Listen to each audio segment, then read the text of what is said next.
Hebrews. This is Prophets of Awakening. This is our Women's Advanced Bible Study night, Thursday night, 28th of September, 2023. The title of the lesson was inside the room. Inside class is a warning to the daughters of Zion. Okay, so before we get started, I want to introduce Prophets of Awakening to the viewers. You can go to our YouTube channel, Prophets of Awakening, and check out our videos. We have a lot of information within something like 600, 700 videos. And these videos will connect dots for you, lead you into the truth of the Holy Scriptures. And if you like what you're hearing and receiving, I'm asking you to like, share, and subscribe to the channel. And if you feel a need to support the channel, you can deal with our Cash App at the bottom, that's running across the bottom of the screen. This is a non-Messianic channel. And by that I mean we don't subscribe to the New Testament and that God is in the New Testament because we know that he's fabricated. It all happened in Alexandria, Egypt, back when the Greeks came on the scene during the time of Peter the Elder and Antiochus and all those guys. Peter the Younger. Okay. We deal with the Tanakh and the Torah. Tanakh being the Old Testament, so-called Book of Remembrance, and the Torah, which is the first 5 books of the Old Testament, which are the books of the law, with our statutes and judgments and all that in it. Okay, that was given to Moses. Shalom and welcome to Prophets of Awakening, and welcome to our Women's Advanced Bible Study. Okay, we're going to do our normal, which is a moment of silence, prayer. We'll read the Psalms. Got some women's help. Then we go into our current events, open it up for some Q&A dialogue, and then we'll go into our topic, which is, as I said, it's a warning for the daughters of Zion. Okay, so video, we'll play it, then we'll break it down. Okay, so this moment of silence is for the Lord hosts, God of Abraham, Isaac, and Jacob, and our Redeemer, and our Creator, Yahweh, and all that they're doing to bring about our prophesied deliverance in these last days. Oh Lord, we thank you for your great mercy and your great power and wisdom, and we tarry waiting for your powerful deliverance of your people Israel. And we come this day doubtless that you will appear and that you will gather your nation from among these wicked Gentiles. Oh Lord, you spoke through your prophet Isaiah, and you said that you would help Abraham's seed, and that you have scattered, and you have completed your promise after this day. And you said, oh Lord, that you would remove the darkness from around us. Tarry not, oh Lord, for a lot of days are here, and we are waiting and watching for you. Peace be unto you. Okay. So with that being said, we're going to read the Psalms. Okay.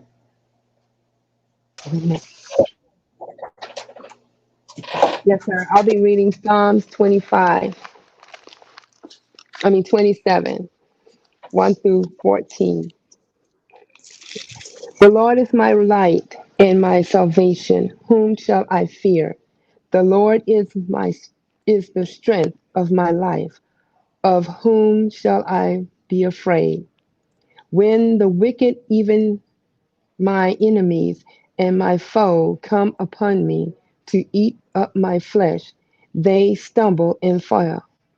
Though an host should encamp against me, my heart shall not fear.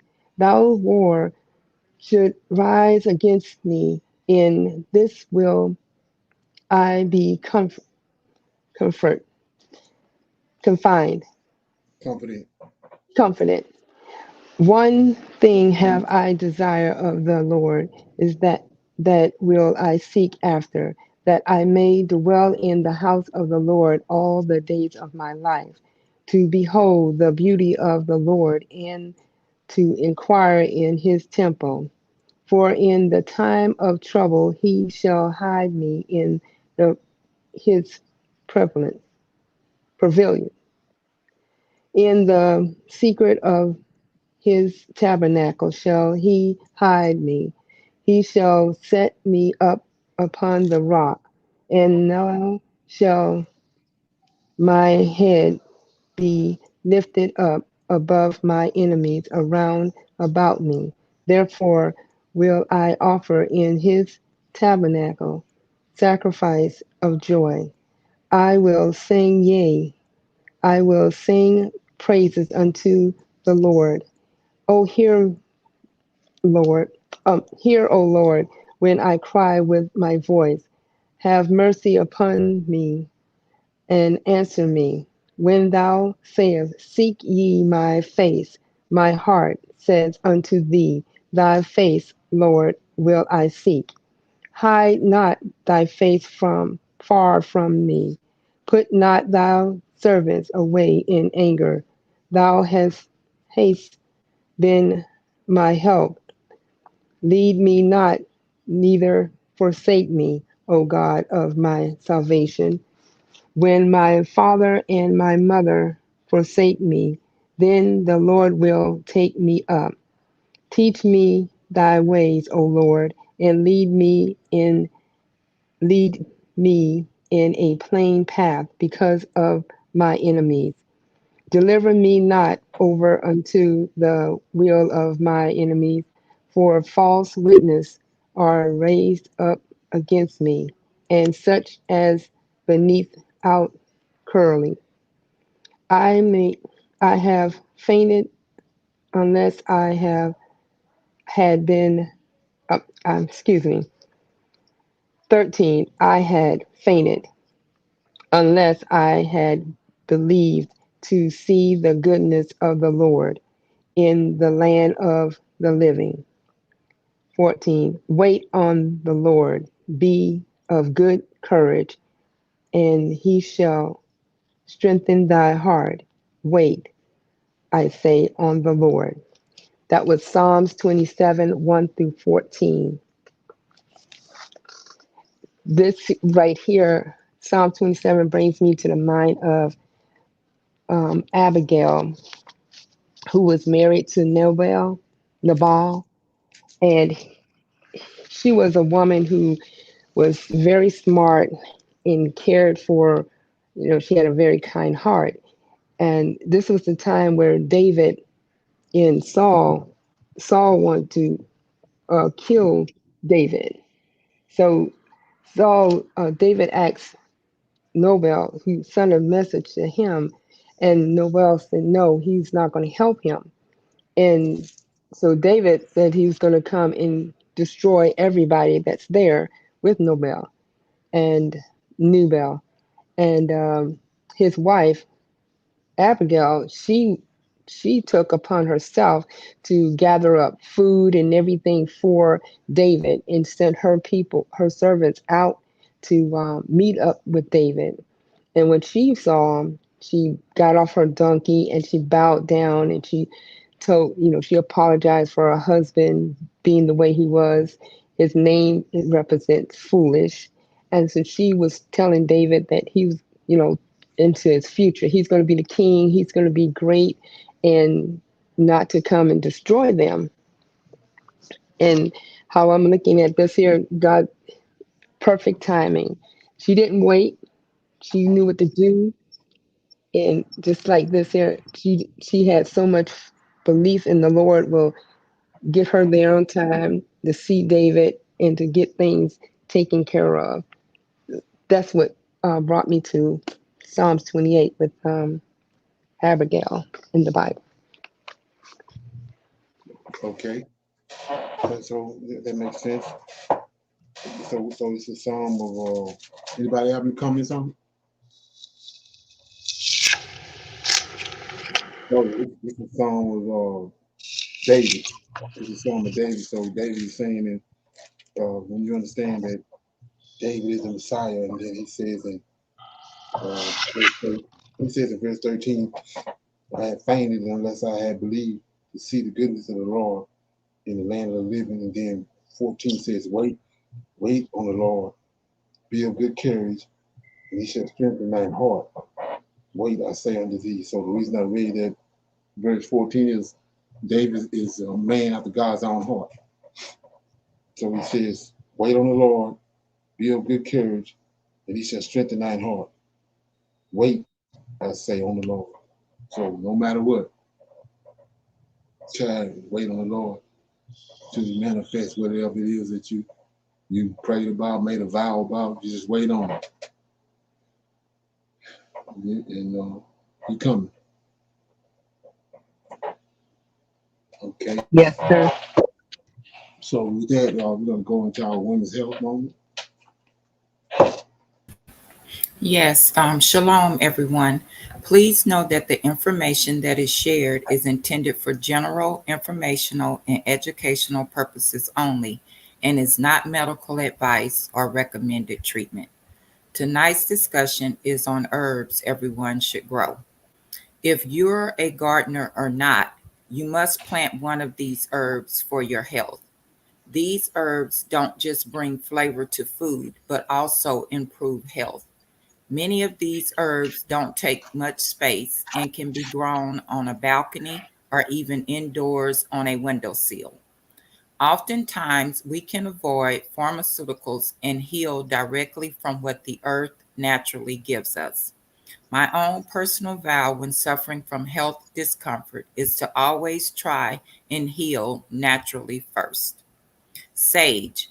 Sage is loaded with antioxidants that are linked to several health benefits, including improved brain function and lower cancer risk. Cilantro. Cilantro is a good source of minerals like potassium, calcium, iron, and magnesium. It is also rich in many vitamins, including folic acid, vitamin A, beta carotene, and vitamin C. Parsley.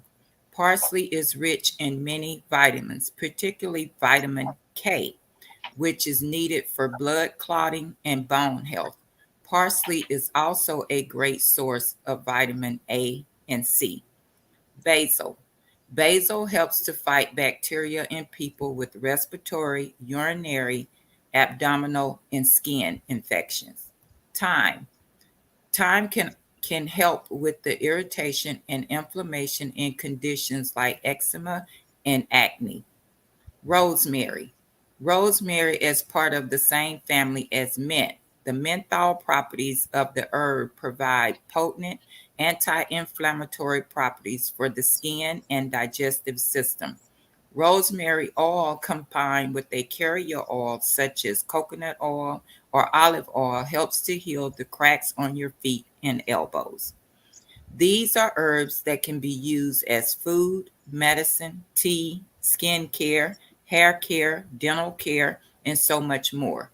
It really is incredible when you think about all the natural Bible herbs we can easily access and benefit from on an everyday basis. I hope you may find a way to incorporate these amazing biblical herbs into your daily routine. Herbs are an incredible gift from the Lord for our health and wellness. I'm going to read Jubilees chapter 10, verses 1 through 4. And in the third week of this Jubilee, the unclean demons began to lead astray the children of the sons of Noah, and to make to err and destroy them. And the sons of Noah came to Noah their father, and they told him concerning the demons which were leading astray and blinding and binding and slaying his sons. And he prayed before the Lord his God and said, God of the spirits of all flesh, who has shown mercy unto me, and has saved me and my sons from the waters of the flood, and has not caused me to perish as thou didst the sons of perdition. For thy grace has been great towards me, and great has been thy mercy to my soul. Let thy grace be lifted upon my sons, and let not wicked spirits rule over them, lest they should destroy them from the earth. Verse 4. But do thou bless my sons, that we may increase and multiply and replenish the earth. And thou knowest how thy watchers, the fathers of these spirits, acted in my day. And as for these spirits which are living, imprison them and hold them fast in place of condemnation, and let them not bring destruction of the sons of thy servant, my God, for these are malignant and created in order to destroy. Verse 6, and let them not rule over the spirits of the living, for thou alone canst exercise dominion over them, and let them not have power over the sons of the righteous from henceforth and forevermore. And the Lord our God bade bind us all. And the chief of the spirits, Mastema, came and said, Lord Creator, let some of them remain before me, and let them hearken to my voice, and do all that I shall say unto them. For if some of them are not left to me, I shall not be able to execute the power of my will on the sons of men, for these are for corruption and leading astray before my judgment. For great is the wickedness of the sons of men. And he said, let the 10th part of them remain before him, and let 9 parts descend into the place of condemnation. And one of us he commanded that we should teach Noah all their medicines, for he knew that they would not walk in uprightness, nor strive in righteousness. Verse 11, and we did according to all his words. All the malignant evil ones we bound in the place of condemnation, and a 10th part of them we left, that they might be subject before Satan on the earth. And we explained to Noah all the medicines of their diseases, together with their seductions, how he might heal them with herbs of the earth. Verse 13, and Noah wrote down all the things in a book as we instructed him concerning every kind of medicine. Thus the evil spirits were precluded from hurting the sons of Noah. Verse 14, and he gave all that he had written to Shem, his eldest son, for he loved him exceedingly above all his sons. Tonight's discussion was on herbs everyone should grow, and I read Jubilees chapter 10. Thank you. Okay. Anybody have any comments on that? Questions? Shalom. I just like to comment. I'm always grateful to know about the different health things that we have that are, that are natural from the earth, that we can use for so many things that, man has made pharmaceutical that always have a alternative. If you take this, the side effect is in some kind of organ like kidney disease, liver disease, may cause heart palpitations and things like that. But we continue to listen to our women's health and know that we have the Lord of hosts, things that can grow right out the earth, things that we can grow right out the earth and help to heal our bodies. Thank you again, Ms. Michelle. Okay, so when you look at that, you go back to the book of Enoch, and you'll see that those 200 angels came down, and they taught mankind how to the other plants, like the marijuana and the cocaine and all that stuff, and the mushrooms. So when you read that and write it divided, them that was in Jubilees is these four angels that look down from heaven. Michael, Gabriel, Raphael, Uriel. They show Noah the harmful, the helpful plants and how to make medicine from them. But if you don't rightly validate, you'll think that he's talking to these wicked angels to do that. But it's not the wicked angels, it's these other four that he got to assist Noah to and gave him all that information. Yes, sir. Yeah, yes, sir. On the air of the Lord of Hosts and the good things, but on the air of Samuel and those 200 wicked ones that taught the little magic potions and all of that stuff. And we talked about this a little while back about the pharmaceutical drugs, and you see the serpent type thing on the staff when they show you that this is the medical side of it, how they again have those drugs to make things happen wrongly in you. When they say they're helping you, they're not really helping you totally. They're having that side effect where it's going to, make something else happen wrong for you within your body. Yes, sir. Okay. Yeah. Well, yeah. So with that being said, we go into some current events. Okay.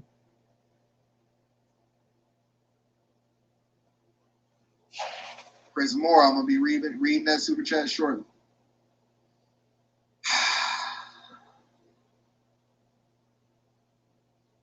While y'all was sitting there watching the Lions beat up on the Falcons, watching the Bears get dog walked by Kansas City, running up the numbers, no sportsmanship anymore. I love it. I like it that way. I like it that way. While Super Bowl Sunday in Colorado and Oregon and all of the college places was out and about, over the last several months, every single time, every single year, we have the same conversation over and over and over, and you see the same talking points. Oh, the Democrats, they want to keep social services and they don't want to turn off the faucet. And the Republicans, they are being irresponsible. We need to get this done and work across both sides of the aisle. How many times are y'all going to fall for the okie doke, the ooh-wop shebang? Just curious. Did you know that it's another... People are so used to government shutdowns and for them to every single year going through a government shutdown, now we don't even look surprised no more. Do y'all know that we have been PTSD'd into being cool with the idea that there's going to be another government shutdown? Like, we don't even trip about government shutdown. We don't need no military. Throw away the key. Lock us up. Our correctional officers don't necessarily need any kind of pay for their services. Government workers, contractors, don't worry about it. Military members, no worries. Every single year we go through the same and the same and the same and the same thing. Congress. And this one's like, you spent more, but your revenue.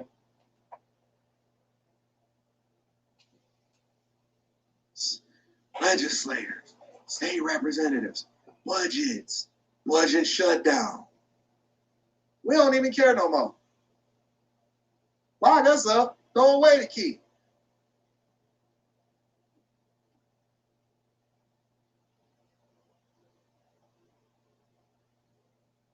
You're looking at a live U.S. Capitol pick as the U.S. government teeters on the brink of a shutdown this week.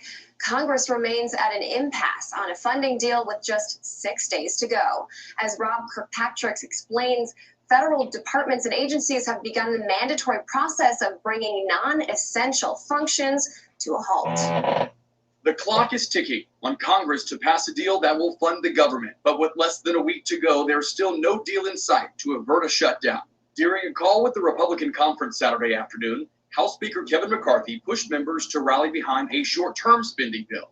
I think we made some progress to those who have been holding up passing the bill to get onto these bills. President Joe Biden weighed in on the quickly approaching shutdown deadline over the weekend, calling on... Let me guess. Let me guess what he's going to say. Something along the lines of, we need to get Republicans to come back to the table in order to make sure that we get this spending bill for the American people. We need to be responsible.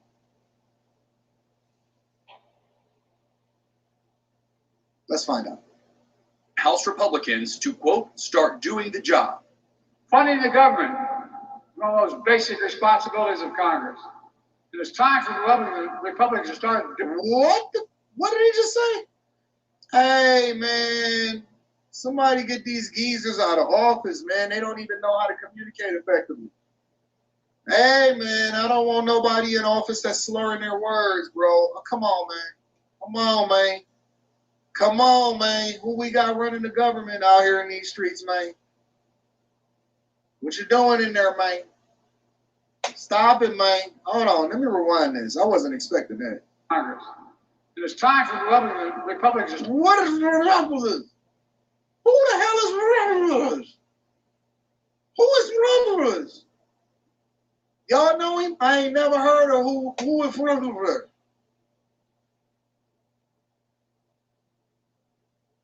Who is Republicans? Who is Theophilus? Is that what he said? It's time for Theophilus. Who the hell is that? What is going on in our election? Hold on. The weekend, calling on House Republicans to, quote, start doing the job. Funding the government, one of those basic. Do he got teeth? Is Biden's teeth ears?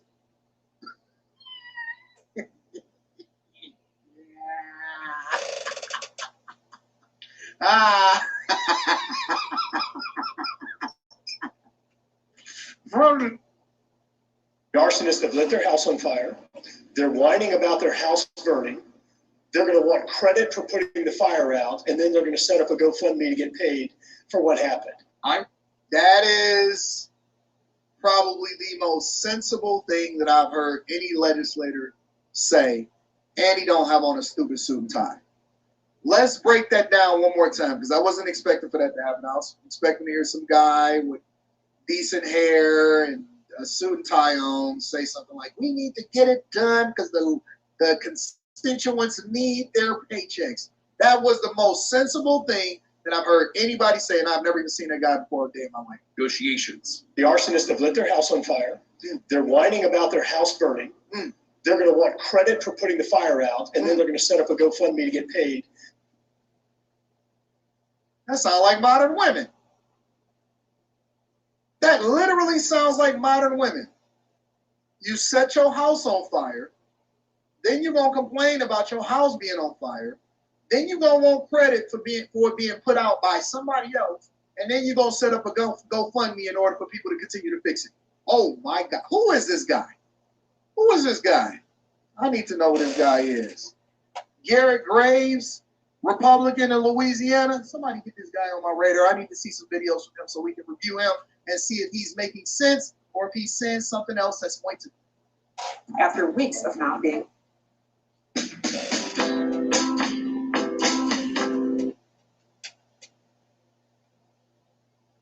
Affects your travel. Now it affects your food inspections. Small business loans, SBAs is being delayed. Everybody gets affected because the very people that you elected to do their job has been unable. They started negotiating at the end of the time. Now they wait all the way over to the deadline. The people are the ones that suffer as a result of it, but I guarantee you that they still gonna get their paychecks. Hey, shutdowns can have large-scale ripple effects depending on how long they last. During the 35-day shutdown in 2019, America's GDP took a hit. Experts warn that a shutdown now could be especially harmful given the timing. One thing to keep in mind is that this isn't happening in a vacuum. It happens when we have a spreading strike of UAW workers, and we have a lot of people who are being asked to start paying student loans who have been able to go without paying student loans. So basically what he's telling you from a C student's perspective, let me break it down for you. He's breaking it down to you from this perspective, okay? It's all strategic. Student loans are starting back up. UAW is striking. People and inflation is at an all-time high. Immigration is coming into the country. Border Patrol agents, we need more and more than ever. Tent city, government services, contractors, everybody is at risk as long as you continue to stick around at the negotiate table and not come to a conclusion that is in the best interest of the people. And so they use you as a bargaining chip in order to get more on their side, and they're willing to let the government shut down in the same way that they're willing to let UAW members strike when they don't feel like they have a deal. You're nothing more than a bargaining chip. Okay. Comments on that? Look like we're going into a shutdown. Anybody any comments on it? Shalom. So I work for the government, and you know, there are rumors and people talking about the shutdown. There's been 10 shutdowns thus far, and you know, when they talk about who is not getting paid, those Border Patrol people have to come to work, but they're not supposed to get paid. And then the military, you know, this, with all of this supposedly shutdown, they've been giving money to Ukraine for this, all of these fighting weapons, trillions and trillions of dollars, but then they want to shut down these jobs and not pay these people, but still want the protection and still want them to work. Yes, sir, I've heard about it. Okay. Anybody else? Okay. Got something else right here. I'm about to show y'all, don't raise your eyebrows about some things or either make you concerned at all. Something wrong. Check this out. He published a book called Race, Tendencies, and Traits of the American Negro, in which he lays out all the numbers, and then he concludes that if we simply avoided allowing Black people to have any access to health care, that within 2 or 3 generations, the whole race would die out, and that would solve the race problem in America. When Teddy Roosevelt, 1912, proposed a national health care system, you know, people said no because Black people will get it. When Franklin Roosevelt proposed a national health care system, it was the same thing. We don't want Black people to get it. When Truman tried it in 47, same thing. Don't want Black people to get it. We have to figure out a way to keep Black people from using Medicare. And the way that they came up with was to have a 20% hole, a gap in Medicare, so that you had to pay 20% of your doctor's bill and your hospital bill, and that would discourage poor Black people from showing up at the hospitals. Nearly 100% of the reason why the United States is the only country in the world that doesn't define healthcare as a right is because of racism. Like I said, if that don't open your eyes, then I don't know what will. People understand, bro. I don't understand why we keep allowing this to happen. I keep saying that we don't need shit from these people. How is it that, and understand this, you must be qualified by the qualifier. Who is the qualifier? The very people that's going to make sure that Blacks don't be qualified. You're not put in the position to be qualified. This is why redlining is so important. I done told y'all a lot of times. Go research what redlining is. This is set up by design, bro. And at some point, we got to start holding ourselves accountable. We got enough information to understand what is going on. And we continue to go to these fucked up schools. We continue to let them give us health care and all. We don't need nothing from these people, bro, as you see. At the end of the day, America is a garbage disposal. All the chemicals and different things that they want to get rid of, they make us eat it, bro. This is where the term from the rudum to the tootum come from. I keep saying this. It costs them money to dispose of things. So they find ways to make money off of it. Or as the Jews would say, shekels. You know what shekels is? All words have a different meaning. Maybe similar, but they have different meanings. They make money off of our ignorance.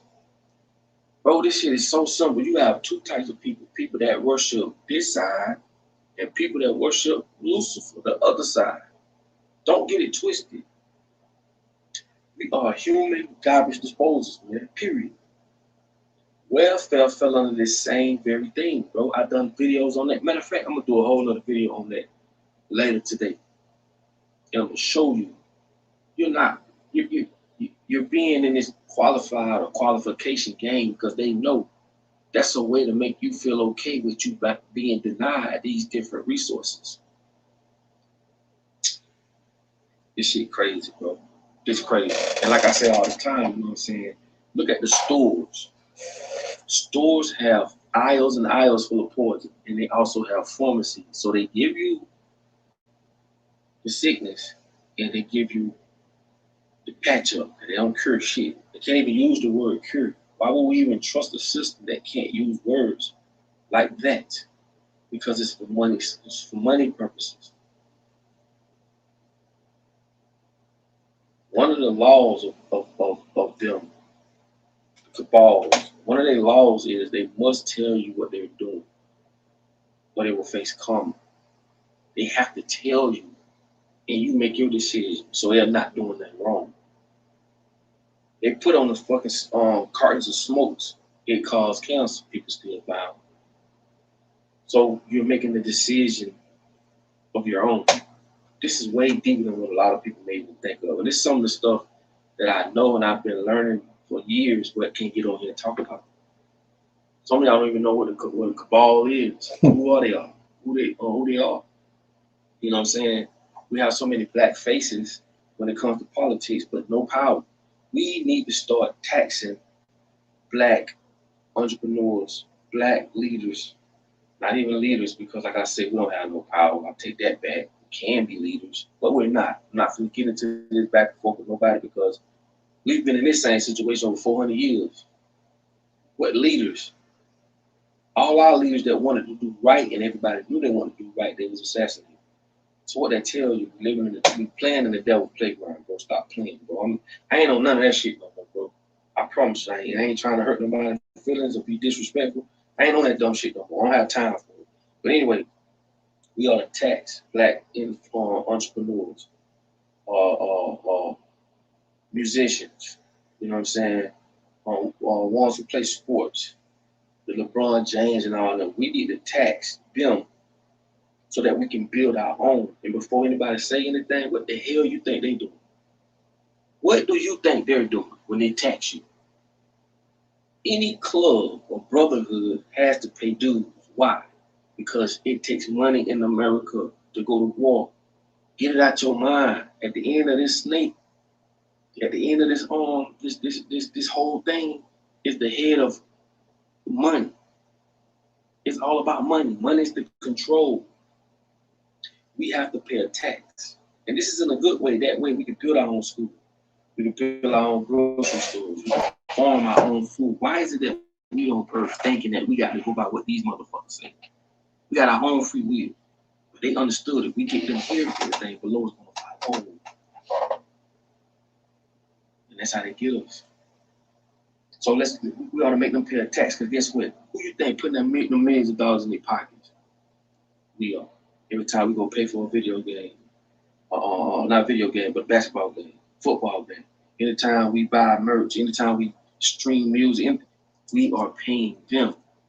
It's just us as black folks. We are taught to do everything on our own, while they do everything together. Why do you think these people won't put you on? It ain't in their religion to put you on. It ain't in their religion. It ain't about what they want to do or don't want. Go look up what the word Fergen means. Fergen in Jewish language. This is where you have to celebrate another man's success.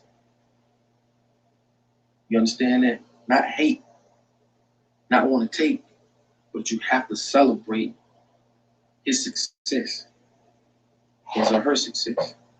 And for every one of them that become millionaires, they create 5 more because they have to pass these jewels down. This is what makes them powerful as a nation. So whoever was writing the construct of religion, they gave them business as religion. They gave black folks hope, pray, wish. Y'all better open your eyes. You better start opening your damn eyes. You know what I'm saying? And like I say, they make sure that we're not qualified. I'm going to do a video later on today want to speak about how this whole welfare thing became. Before any woman, and I've done this video before, but I did have a few questions about it, so we're gonna do a little deep dive, right? I'm gonna do it a little later today. So when you see this video, when you see this next video I do about welfare and how we was done, you will understand why black women, and I ain't gonna say all, but majority of black women see black men the way they do. You're gonna understand why there's no structure in families. You're gonna see why the family structure was broken up by design.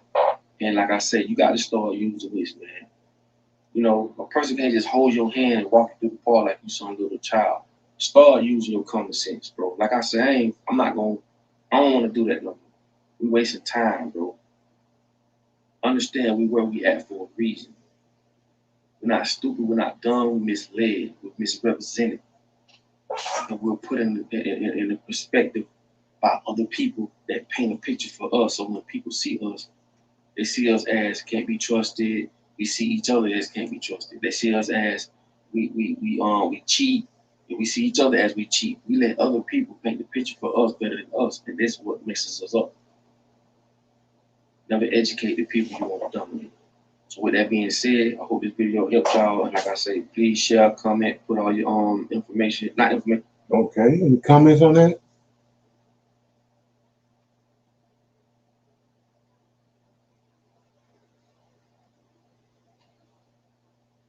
Shalom, everyone.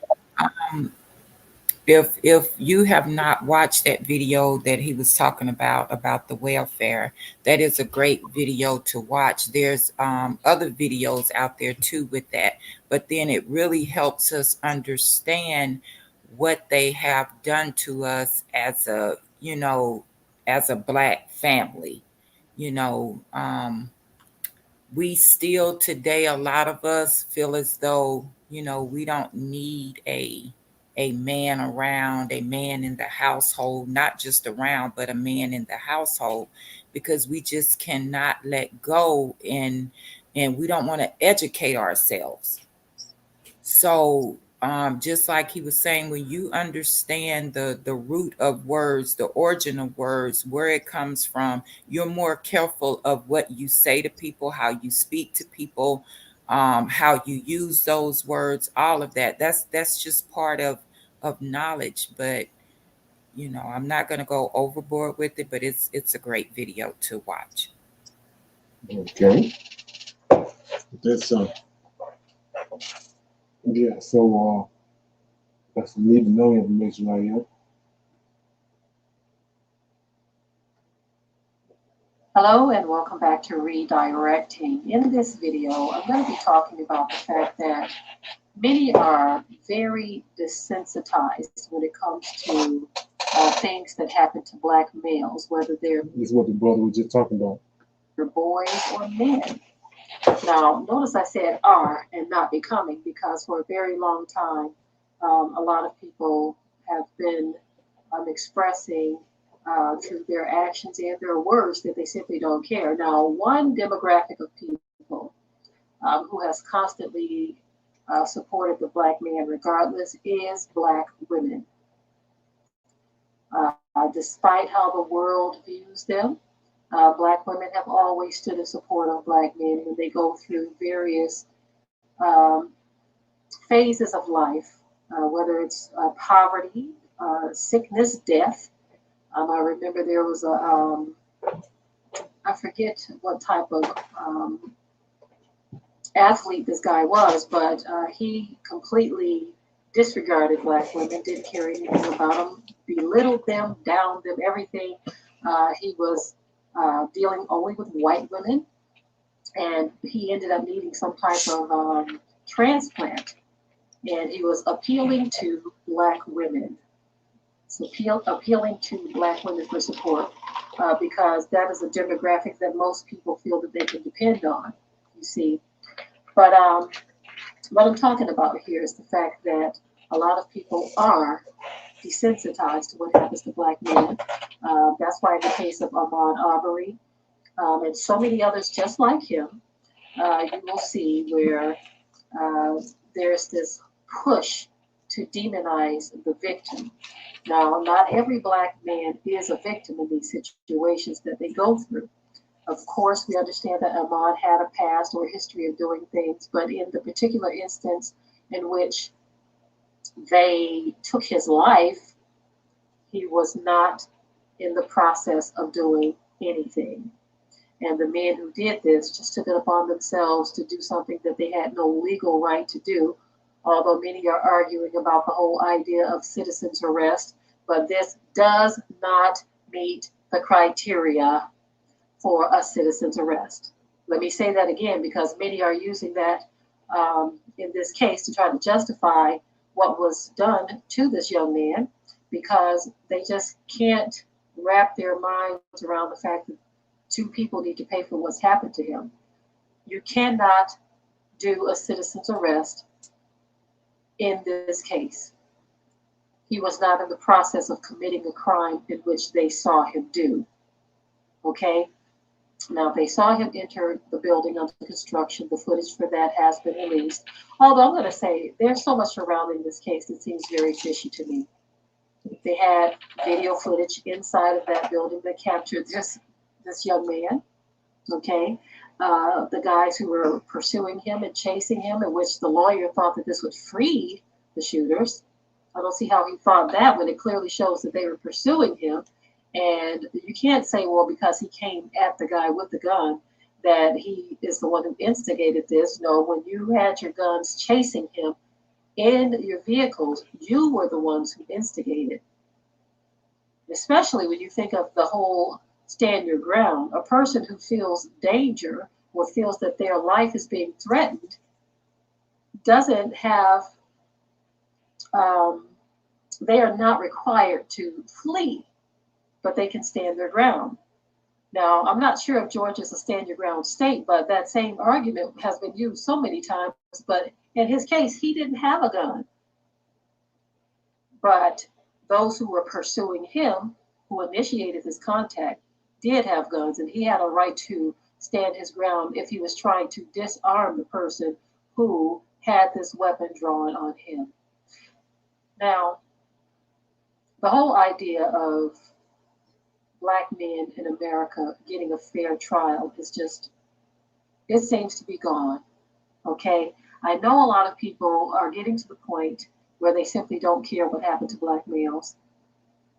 This country has a history of painting an image or a picture of what they want you to see and perceive about anyone. And so that is what has happened to Black males in this country.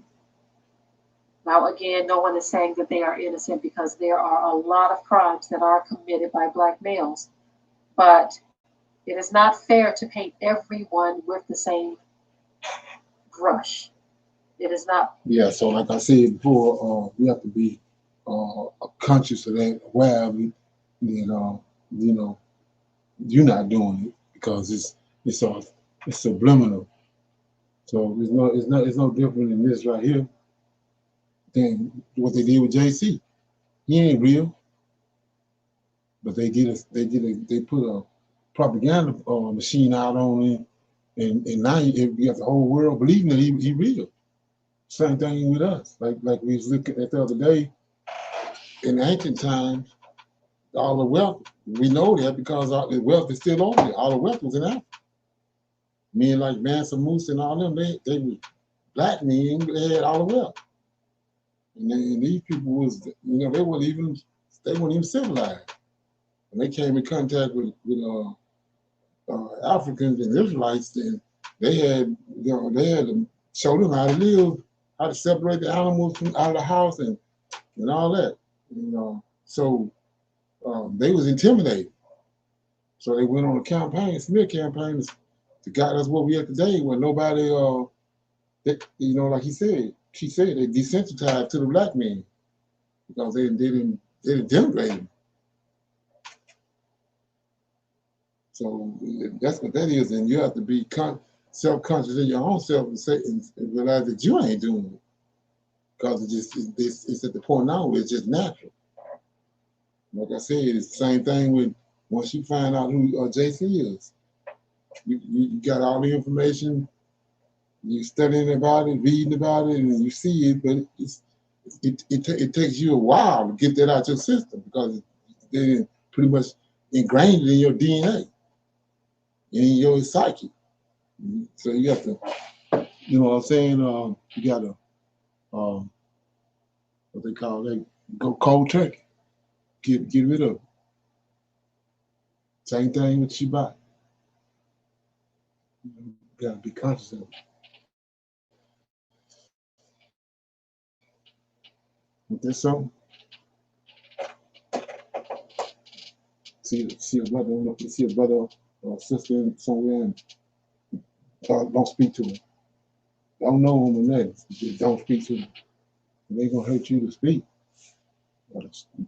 Be human. Okay. So with that being said, we're gonna go to some. I'm opening up for some Q&A. Anybody have any questions or comments or anything they want to talk about before we go into the topic? Okay. Shalom, everyone. I would just like to bring up a couple of things, and this is just a question that I have because this is an article that I ran across that I did not know, and maybe somebody else knows about this, but I have not seen this. That the Dollar General is going into the food business, that they have bought up Walmart Express stores, and they're turning it into their own gas stations. So has anyone else heard of that? Because I have not seen a Dollar General anywhere selling gas. Okay. And I just thought that was very interesting.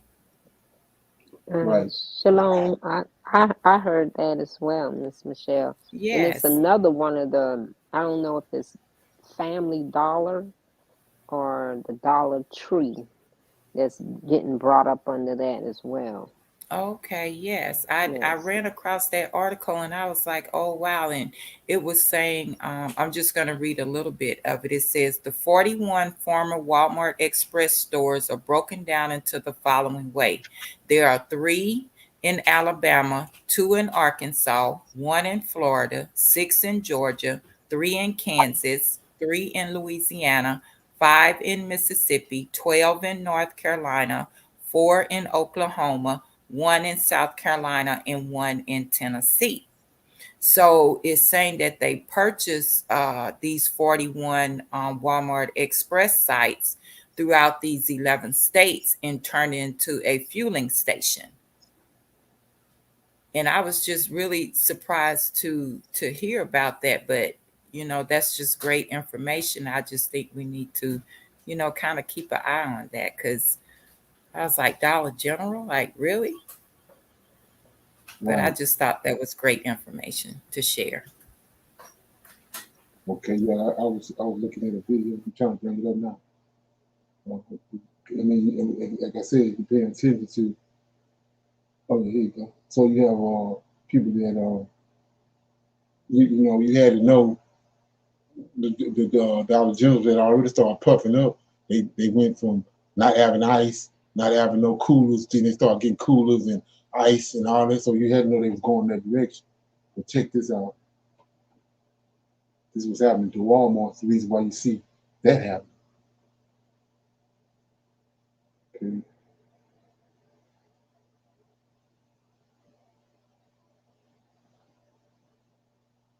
What's up, fam? What's up, friends? Welcome back to Tommy Bites TV. Thank y'all for joining me today. I hope you are having a really good day.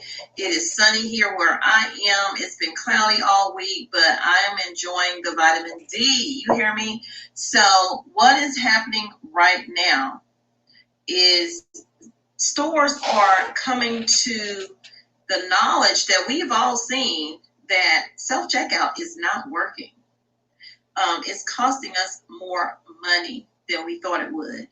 And it took them a while to figure it out, but some of them are starting to figure it out, and they are making major changes. Do me a favor before we get too far into the video. Please give this video a thumbs up. hit that like button, subscribe to the channel. All of those things help us in this YouTube algorithm to get out to more people, so more people will know exactly what is happening out here in news that you can use, or maybe not use, but share. So right now, Walmart is making major moves. I do expect that more stores who are using self-checkout will eventually get to this point. Walmart is going down, and that's what these people doing. It's like I said, in the streets with the drug dealers. Their best friend selling drugs, and they hanging with him every day. And then as soon as he get busted, they run to try to take his position where he, and take his territory where he got.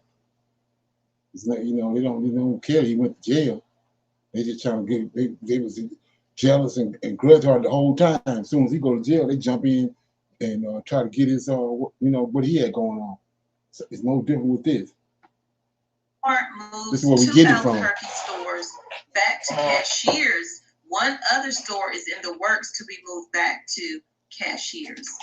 Earlier this month, Walmart redesigned their front end of the stores at 400 Eubank Northeast and 2701 Carlisle Northeast back to cashier lanes, a move away from the company's shift in recent years to self-checkout lanes. A spokesperson from Walmart said that at least one Albuquerque store at 2266 Wyoming Northeast will revert to staff cashier lanes next month. The company did not provide a reason for the changes at the Albuquerque store, only saying that while there is no single reason for the decision, we are always looking at. Yeah, so Walmart having problems, and these people coming in, looking at it, and they trying to capitalize off of it because they teach them. Okay. Anybody else got anything they want to talk about before we I'm gonna play this little video, then we go into our topic. Everybody good? Yes, sir. Okay.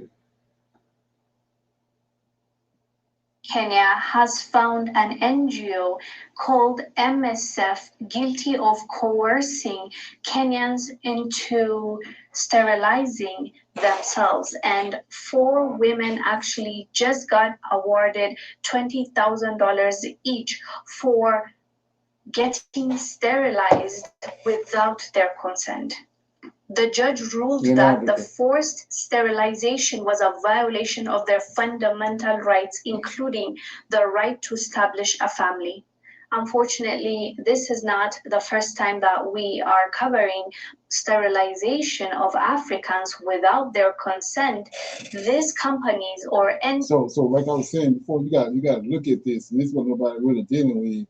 Where in the hell, and how in the hell you get to the point where you think that you can cut somebody off from having kids, or whether they should have kids or not?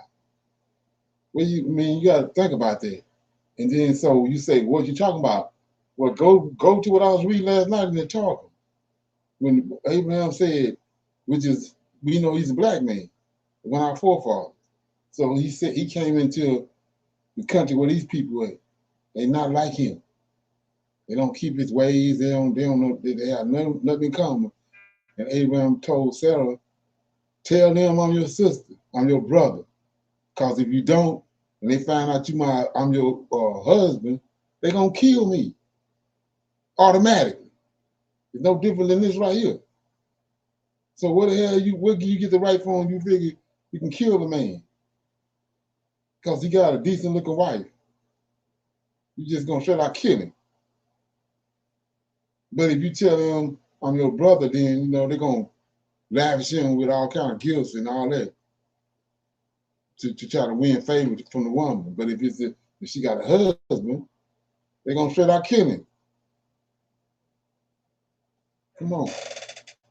Nobody dealing with that. NGOs or even some doctors They're that not we even covered in South Africa, they believe that they have a right to decide for you about your situation. If they don't see fit that you could be a mother, or you're not in the position financially, or you have some sort of disease, they will take it upon themselves to sterilize you. One went as far as to take out the uterus of a lady that went there for a different procedure. Miss Xavier, recall her order. I woke up after giving birth, looked down, and asked, why do I have a huge bandage on my stomach? I did not mind. I had just given birth to my baby daughter. She was a big baby, and I had been on medication and gone through cesarean section. I left hospital 5 days after giving birth with a healthy baby daughter and a huge scar across my stomach. I did not find out what had really happened for another 11 years. Things unraveled when I was trying to conceive again. I had been taking the contraceptive pill for the whole time since I had given birth, and so it was not strange that I had not had my period. But I got engaged and wanted to have another baby, so went to the doctor. He examined me, sat me down, gave me a glass of water, and told me I had no uterus. It is very cruel. I was devastated and confused. It did not make sense because I was already a mother. I worked out my uterus must have been removed, and the only time it could have happened was after I had given birth. It is very cruel what they did to me. I went to the press, then the health ministry, and eventually ended up back at the hospital where I gave birth with the doctor who said he was there that day. He did not say sorry. He told me that he had sterilized me in order to save my life. I still don't know what he was trying to save me from. There are no records at the hospital. I am not the only one. An inquiry has found that there are 47 others. Some were told it was because they had HIV, but I do not. I just don't know why they did it. The doctors told me that I had signed a consent form. I had not. I was a minor at the time, so would have not been able to. In the end, I split up with my fiance. I had to let him go because he really wanted children. This is what we have to deal with. In this case, Marie Stopes and MSF were found guilty. Hence, these ladies are gonna get some sort of justice, even though they no longer can have offsprings, even if they decide to going forward. But at least there's some sort of justice that have been served. But there are so many women in Africa that go on without getting justice or without even knowing that they went through sterilization without knowing it. How unfortunate and sad is this? Because there are women that are trying to have a baby, not knowing that someone that they have trusted to look at them either in the medical field or in this kind of NGO organizations, someone already took away their chance of becoming a mother. It's just sad to witness. And on top of that, there is an agenda that we are seeing when it comes to these Western nations telling us to stop multiplying. Macron actually said with his own words that African women should stop giving birth because our population is getting out of hand. We've heard Bill Gates say so many things about population, and we don't want to go down. Okay, so let's look at that. Okay, these we know in Genesis, the Creator, the Redeemer and Creator, and these angels summoned us as his people to be fruitful and multiply. So these people going right against that direct order. So you say, well, what you talking about? Well, we was looking last night. Well,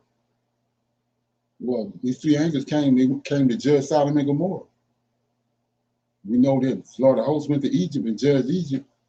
Okay, so the population on the earth of these people then like 100, 200-fold since then. So you got to imagine the judgment that's coming. The 10 plagues in Egypt ain't going to be shit. What he done in Sodom and Gomorrah, it's going to be ugly. Very ugly. And I don't think too many people, focus on that. But it's gonna be ugly. You got to get rid of all of them, man. It ain't like you ain't no fixing them. Look at the shit they doing. And like I said, we can't be nowhere around when it happens. Okay. Any comments? Okay, so yeah, this topic that I'm talking about is a warning to the daughters of Zion. Pretty much you can say black women, women of color, but I said daughters of Zion because of Adam's children, Adam's daughters. We're descendants from Adam, so That's what the Tanakh and the Torah and all that's all about. It's a nationality of people that he's dealing with. So let's check it out.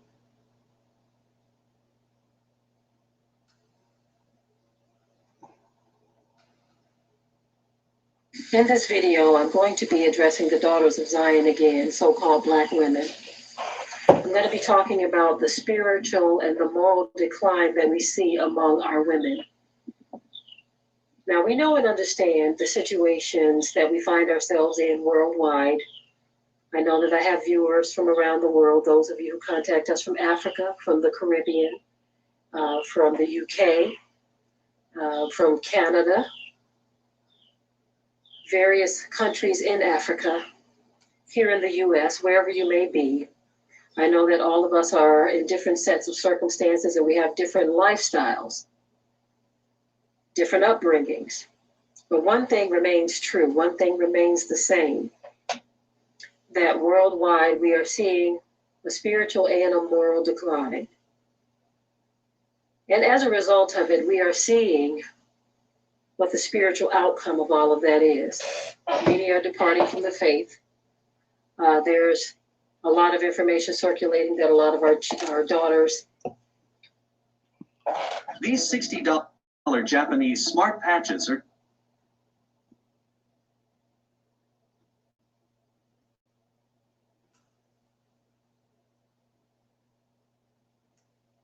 the daughters of Zion are actually turning to witchcraft, becoming witches, and they are embracing it as though this is the way to go.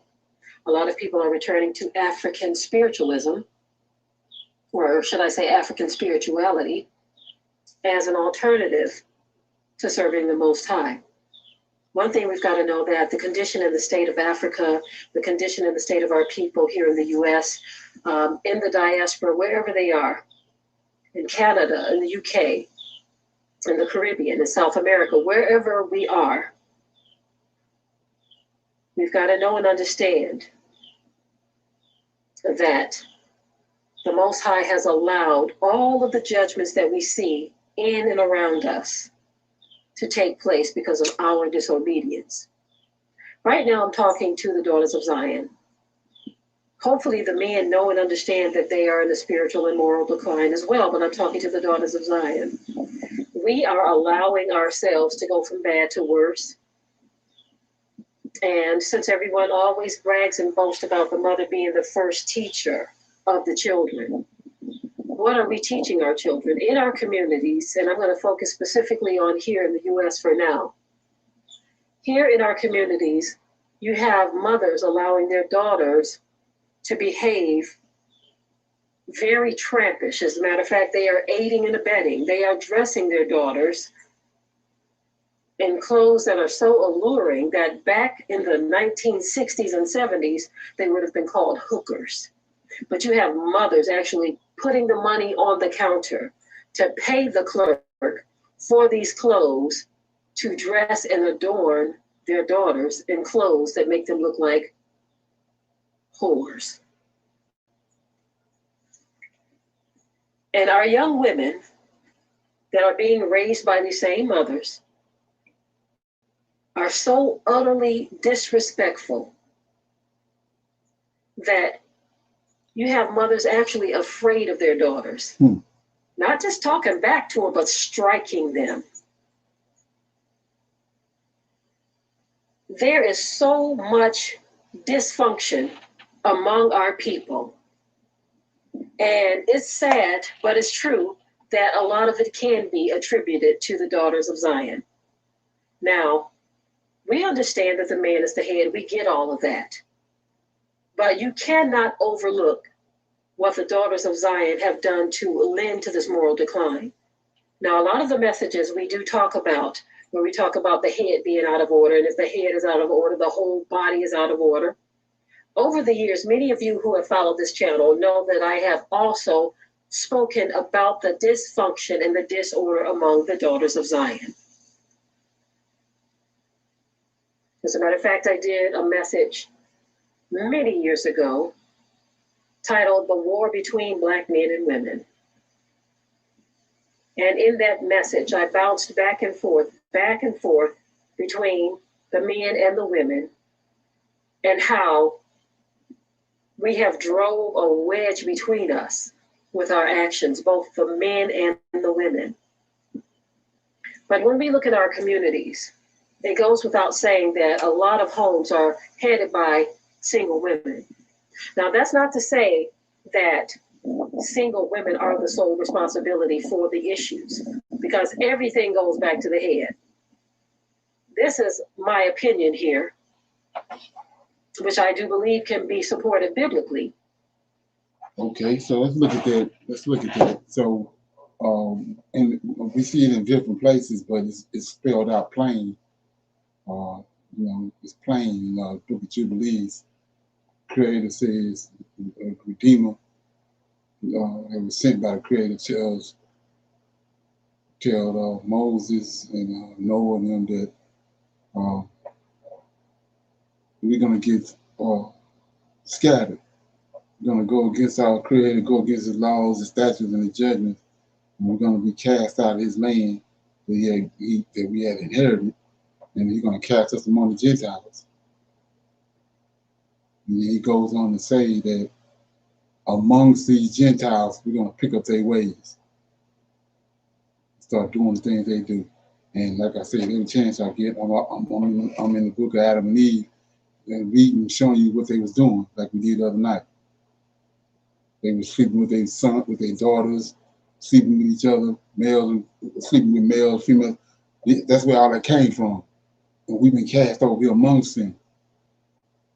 So all we doing is what we prophesied.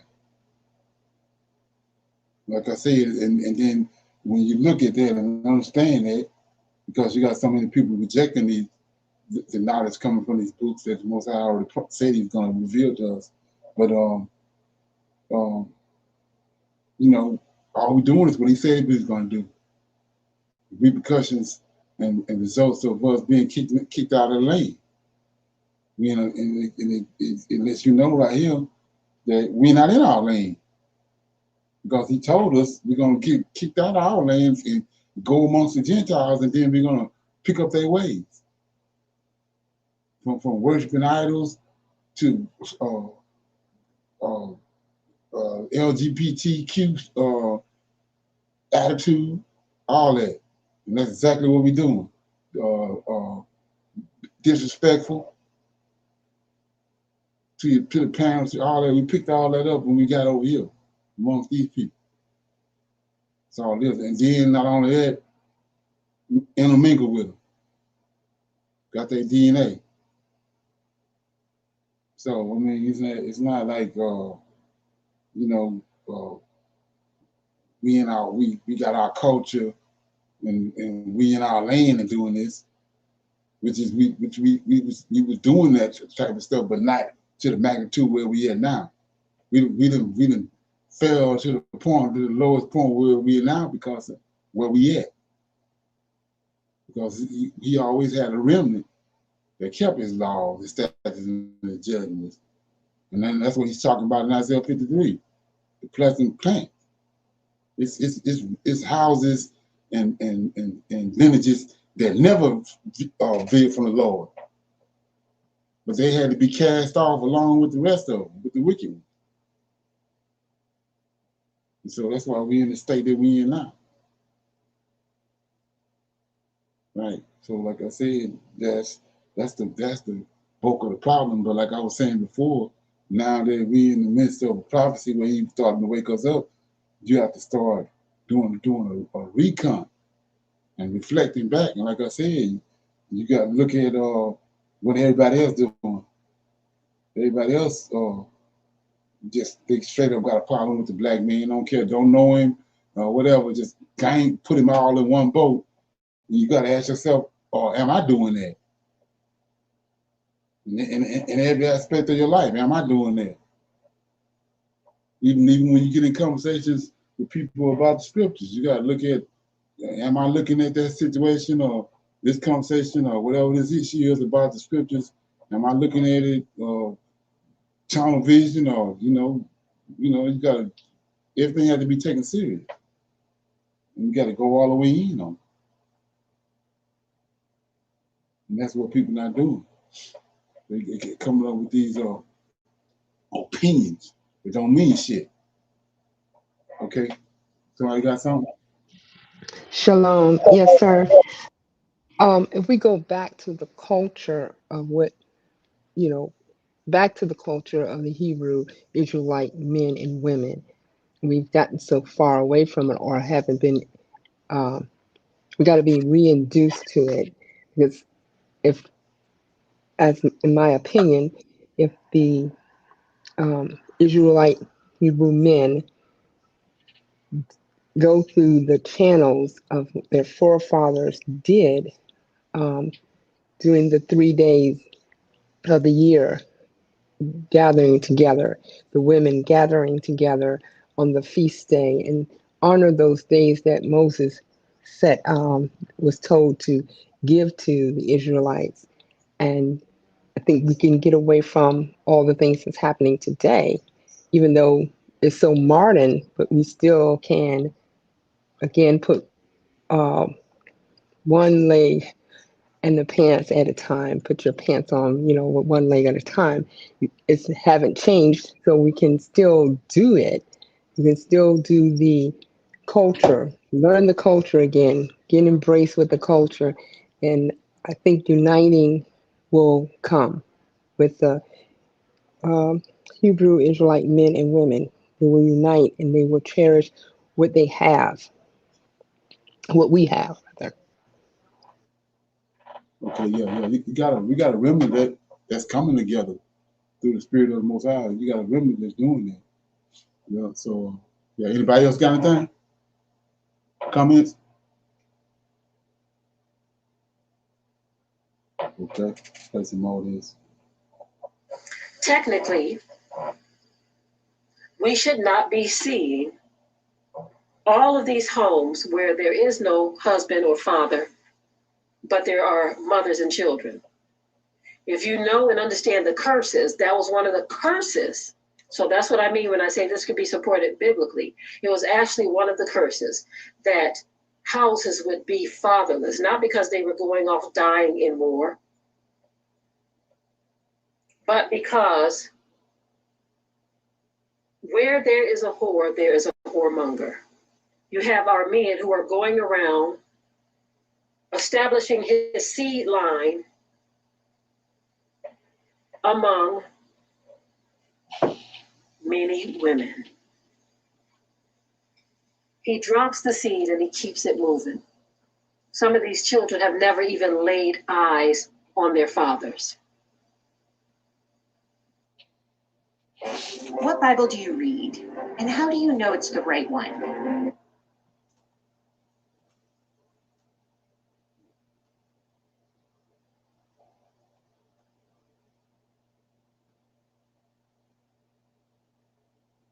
Have no relationship with this man because they could. They had to work several jobs to take care of their children. Don't think that I'm lumping everyone into the same category. Many times brothers will accuse me of that when I make a distinction of who I'm talking about. If, like my husband said, if you are not a brute beast, why are you upset if it's not describing you? The same with the daughters of Zion.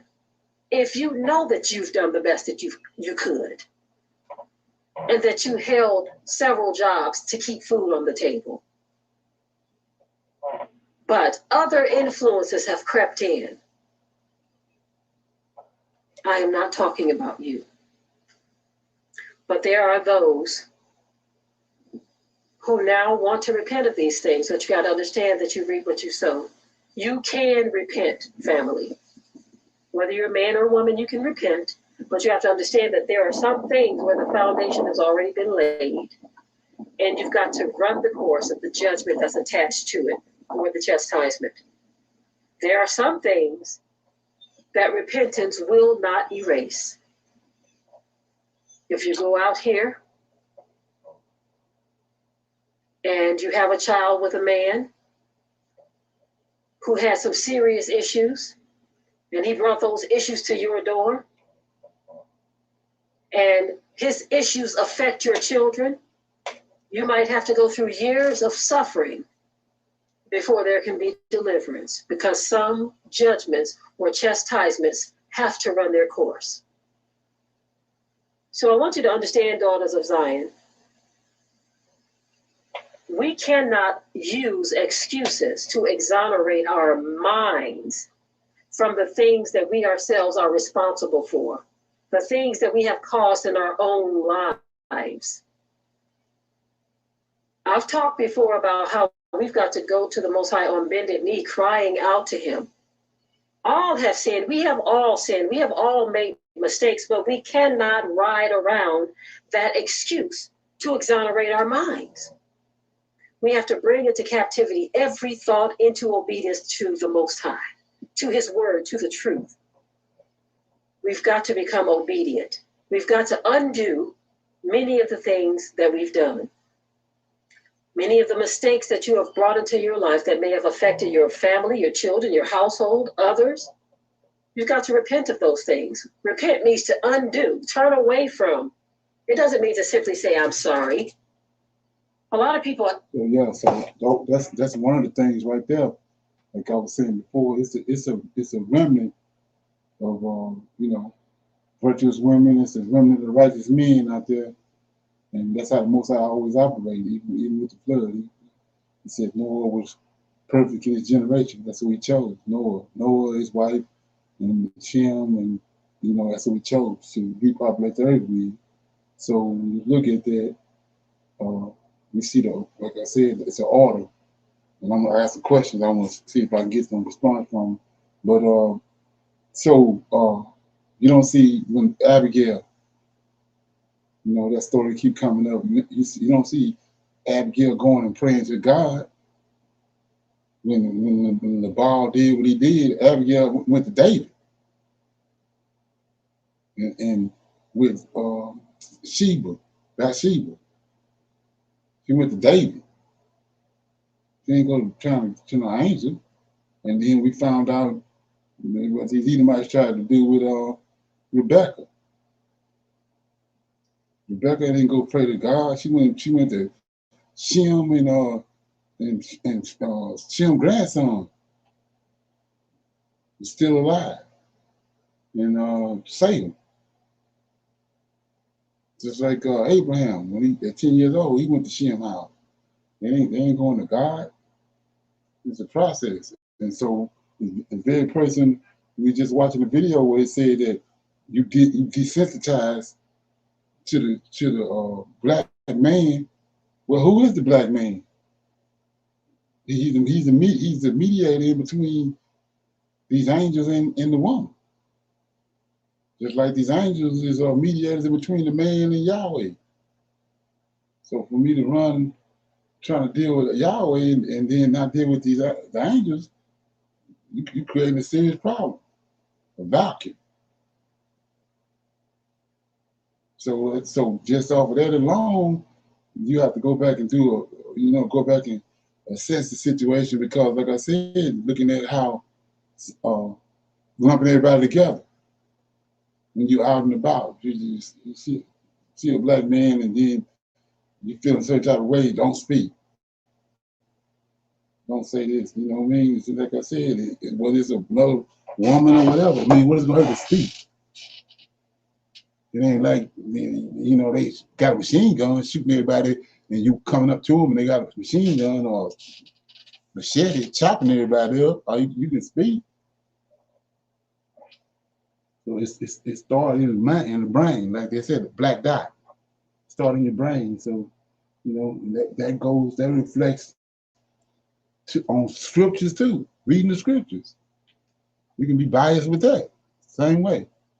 So, it's like I said, the Israelite man connected to the ram. And you got all these people trying to do this and do that. We connected to the damn ram. And he took it, the ram. He took all the clean animals from us for a reason. So we see what he did in the garden. He put the animal to sleep and took the woman out. So how you gonna bypass the man? When he put him to sleep and took the woman out of the man. Now, thousands of years later, now you want to bypass the very source, your connection to the heavens. Like I said, he told us, he told our forefathers, I'm going to kick you out of this land, scatter you all over the earth, among these heathens, among these Gentiles, and there you're going to pick up their ways. So that wasn't none of our ways of disregarding the male. And it wasn't our ways as males disregarding the angels. You got Negroes now don't deal with the angels, don't want to deal with the angels. And that's the very fabric of the Hebrew culture. We're going against it. Like I said, Hannah, she went to the temple to Levi and his sons. And she went to pray about getting a son and made her vow. We've been over here and we trying to get around, bypass that and go around that. But there ain't no way around it. We saw last night in the Targums how the angels came. What's the first thing Abraham did? Ran to the herd. He had to go to the herd. Well, shit, 3 angels come right now down the street 12 miles. This house, I ain't got no damn herd to go run to get bake cakes and bake them and get a lamb around tender and good. That's part of the process. But we over here in this place.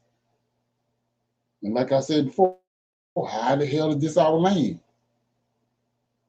But I heard that. Where all the things that was created in the beginning that supplement us. It ain't over here.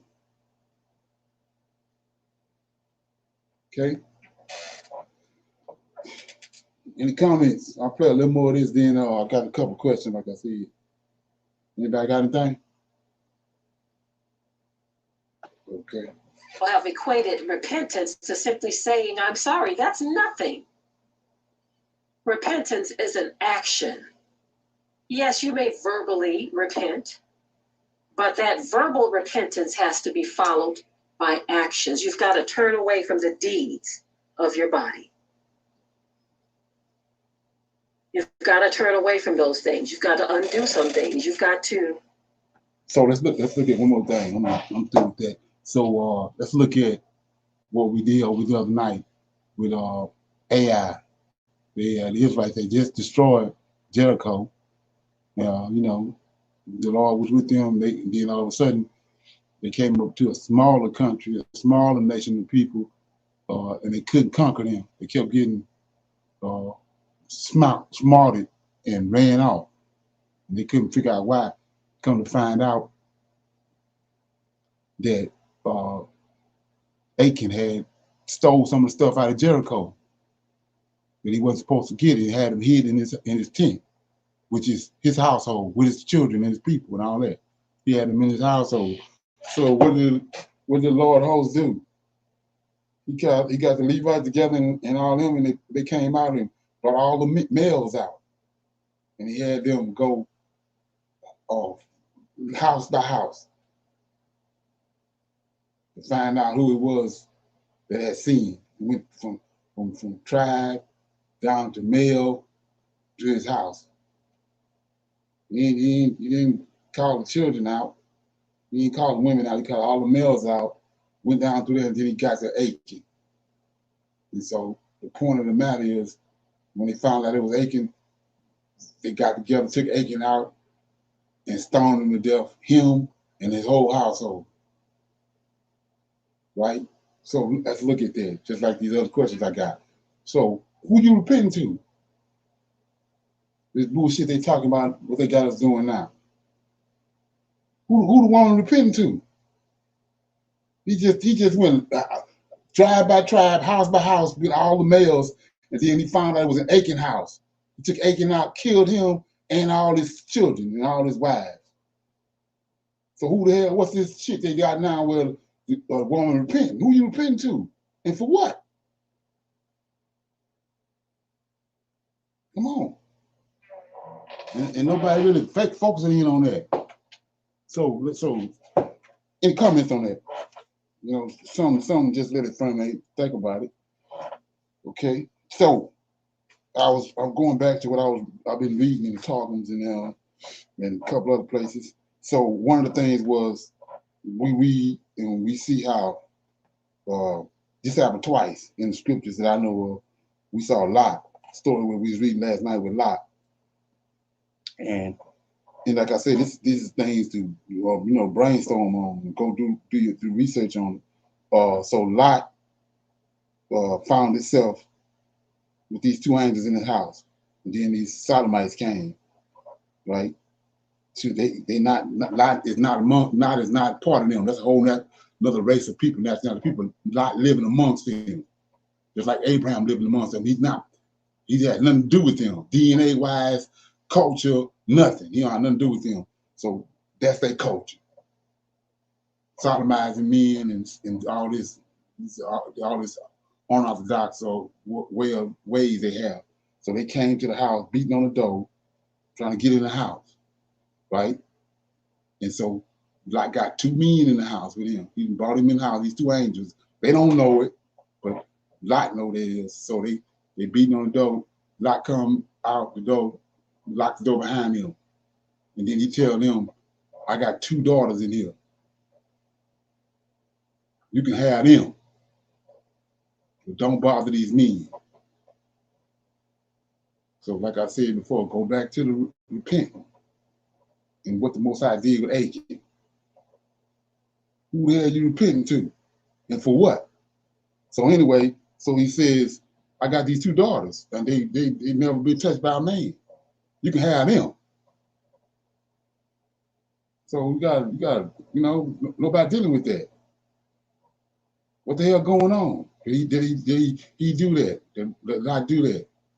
And so you say, well, what you talking about? Well, Abraham pleaded with the Lord of hosts before that about a righteous people in a city. He says he went from 50 all the way down to 5 or 10, and he said if there's any righteous people in the city, then I'm not going to destroy it. So the angels went there and got Lot out. So Lot righteous. So what Lot doing right here with his two daughters is righteous. He said, don't bother these two men in here, but you can have these two girls. So what's going on? So anyway, my thing is this. He said that they never been defiled. But if you read the story in Jubilees, I think it is, and especially in the Targums, the angel told him to go and get who he have, is there any more righteous people with him? He said, go and get your two daughters and your son-in-laws. That these two girls is betrothed to. So whatever that word means, betrothed could be that mean that they haven't came together and they haven't lost their virginity. But it says that Lot said that they are virgins and you can have them. But don't bother these two men. They came to my house. Don't bother them, but you can have these two girls. So then you go to the Levite. And we know the significance of the Levites. He went with one of his concubines, same thing happened. He came outside, locked the door behind him, and then told these sodomites, these men, they sodomites. They don't even want women. So he said, you can have the woman, but don't bother the man that's in the house that came in my house. So anyway, they killed the woman. So then the Levite took the woman and cut her up in 12 different pieces. He sent her to a part of her body to each one of the tribes to show the elders and all each one of those tribes what Israel became. So like I said before, when you search the scriptures out, and you want to be you know, a virtuous woman or be whatever. You gotta, why are you doing that? You see all the other shit, but you can't see that. So anyway, you go to another story. Hagar. I just found this out. So Hagar was we read the story of Sarah, and we seen this. It seems as if though, like they want to make you think that Jacob is slickster, but Jacob wasn't no slickster. He sold the birthright to Esau. Esau got the pottage and the lentil, and he ate it. He sold the birthright. So when time came for him to receive the blessing, you already sold the birthright. You ain't got no, he ain't tricked nobody. He ain't no damn trickster. He already sold him the birthright because he didn't give a damn about the birthright. So right here, Hagar, the Lord host got Sarah womb closed her whole life. So let's go back before I go to that. So these same two girls, like I said, look at what's being given to us in the scriptures, all the way from ancient times. So these same two girls end up on top of the mountain after Sodom and Gomorrah got destroyed, and the only thing they worried about, they got to come to the day.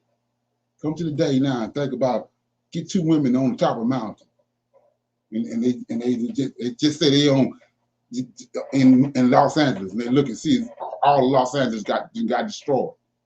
So all they worrying about is keeping seed alive on the earth. That's what they was worried about. That's why they slept with their father. Why they doing that? Because the Most High told them when he made them, they was helpmeets. Bring forth seed. All they doing is how he made them. They're not worried about all this other shit. So the only thing they worried about, they saw Sodom and Gomorrah being destroyed and the smoke going up, and they still in there seeing that they two men they would be betrothed to, they dead, they burn up. So all they worried about is having the seed. So now let's go to Sarah. Sarah, all she worried about, she a virtuous woman, was having a seed for Abraham. That's all Abraham worried about. He ain't got no seed. So all her life, we was reading last night, 127 years she lived on the earth. She wasn't having no seed, so she in convulsions. She stressing, spazzing out. So finally at 90 years old, she wasn't even, her body was through with. She couldn't even have no children. But the Most High caused her to have a seed. So, like I said, come to the day. You got women, they look at it and say, oh, that's an abomination. And they're going to even respect the kid, and then they're sure going to respect the woman. 9 years old, you got a baby? It's got to be something wrong with that baby. They denigrating it. They're denigrating her and the baby. That's why Sarah was pissed off. So it tells you in the Targums that Hagar, because she was young and youthful, she was marking Sarah, saying, it was a miracle. The Lord hosted performed a miracle, but she's saying that, Isaac ain't shit because she had him when he was old. She was old. He ain't insignificant. Ishmael the one. That's why she got ran off. She was marking Sarah and what the Most High had done, being 90 years old. That's why the Most High came back and said, hearken to her voice. Okay? So those are things, like I said, that when you look at the scriptures, just stand us in the face. Like I said, even with this big debate that's being raging about America. How in the hell is America our homeland when we sit here in this place? And the Deuteronomy 28 telling you we were scattered and cast out our homeland. Our punishment is to be kicked out of our land. How the hell are we sitting in our land? Come on. Them nut buckets. Like, how in the hell is this our land? I'm bedazzled at that. This can't be, wherever we at, can't be the place. You can look anywhere else but here. It can't be here because we sit right here. We in the midst of it. And not only that, with these wicked ass people, we looking at them. They wicked as hell. How does that mean? It's crazy. So, with that being said, like I said, any comments, like I said, you can ponder on that and just look at it. Like I said, Nabal, Abigail said that told David, "Why are you worrying about Nabal? He's the son of Belial. He's from the fallen angels. He gonna like money. He gonna be gluttonous. He gonna be disrespectful. He ain't gonna respect the Most High's the man of God. No, he ain't gonna. That's what he gonna do. That's who he is. So why you worrying about him?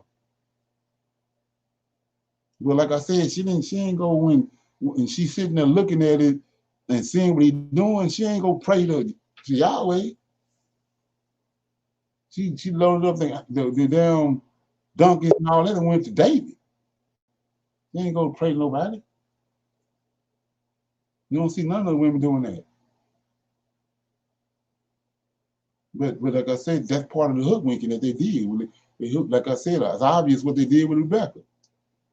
The scriptures tell you she went to Abraham. Abraham the one told her everything she done with everything she done with Jacob. Abraham told her that what to do. She gave it to her and told her to hold it. Like we just read in the Psalms 27. Wait on the Lord. Then when he bring you forward, then you act on it. And that's what she did. She got it from Abraham, waited. Abraham told her what to do. Because he said, Isaac ain't finna anoint no Jacob. He see how wicked Esau is, but he love Esau. He love Esau, his venison and all that. He got a tie to Esau. He ain't finna do the right thing. So we told him. She went and asked. She went to the house of Abraham and Shem house, and they told her what to do. I mean, you went to Shem grandson house,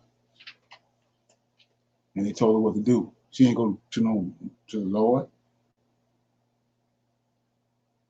It's crazy.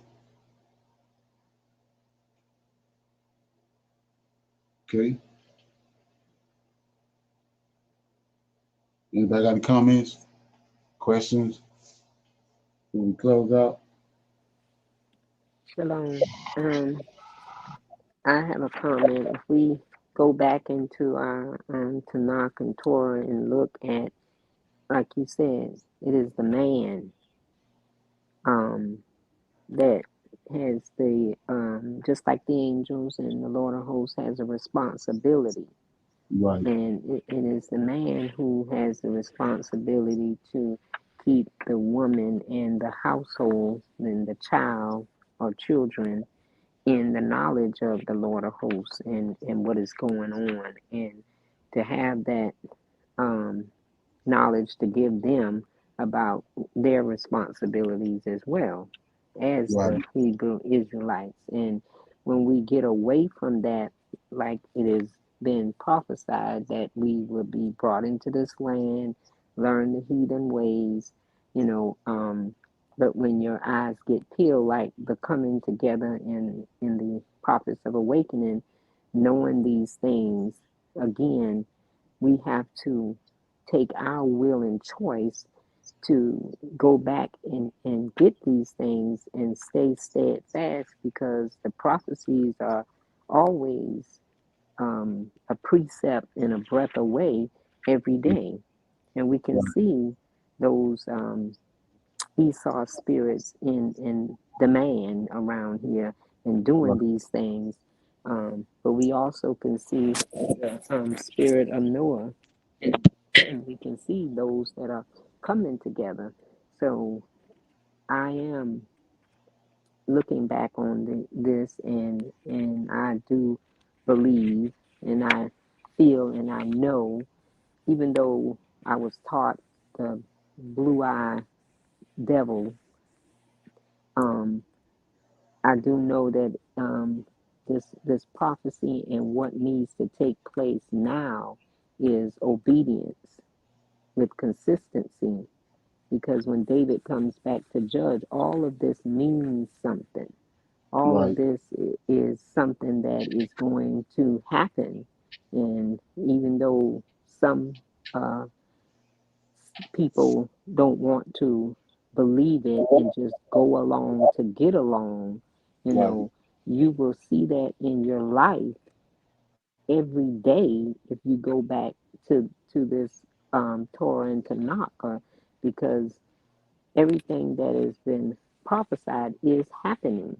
You just have to acknowledge it and stay obedient and consistent with it, so that you can continue to, just like with the herbs and herbs that heals our body, this word helps to redefine our thought pattern to get away from the heathen way and get back to what we know is true. Shalom. Right. Exactly. Yeah, I think that earlier, I think that was Psalms 27 that was being read, and it said, David said, "Lead me in plain paths," which in other words, whatever you set up in the beginning, the original path that you set up, lead me in those paths. You can't go wrong. That's what you want to do. You want to go back to the process that the Most High set in place in the very beginning, and stick to that. That's what Yes, you want to sir. do. Shalom. Also, in 27, and it talks about the getting back in the presence of the Lord of hosts, and Right. in doing that, we're in this word, getting back in His presence. Because things will come to you. Again, we have that will and that choice, and when they come to you, you have to adhere if you are going to stay on this side. So Right. yes, sir. Okay. Anybody else have anything they want to talk about or shine light on? Shalom. What I was just like you and Sister Joyce and everyone was saying, is the culture. When we understand the culture and the language that was presented at first, then we can continue and we can grow from that and do what the Lord of hosts wants. See, our language has changed, the wording that we have, the meaning of them, and we have to get to understand the Hebrew word, the meaning of these English words that we are speaking now. We can't take them out of context of what the Hebrew meaning of it, such Right. as create. The creating is revealing in Hebrew. So once we start defining these words, what they mean, and understand the characters of each word, then we can really keep our eyes open, because we can become awake, and then those eyes can be closed by other things distracting. So we need to continue, in my opinion, to strive to understand what we're receiving, or understand what we're receiving. Shalom. Right. So those are another way to do that. You can do that the words, like you said, transliteration. That's where the trick came in at. They transliterated the word, and in the process of doing that, they changed it with the understanding of it intentionally. But a trick to that is, like I was saying before, was look at what's going on in the story. That was the purpose of the prophets and our forefathers writing everything down. Look at the story. The damn word ain't jiving with the story. That's another way to rightly divide it. What you done told me the word mean ain't adding up with what's going on with the story. Okay, and that's simple. Like I say, with the lie. Why are you offering him 2 girls, his own daughters, his virgin? Why would he offer him to these men? These they faggots. But he offered it to them. You got, you know what I'm saying? You got to deal with that. Figure out what the hell going on with it, because there's something going on. What you telling me that they was equal in the beginning? They ain't. How they equal?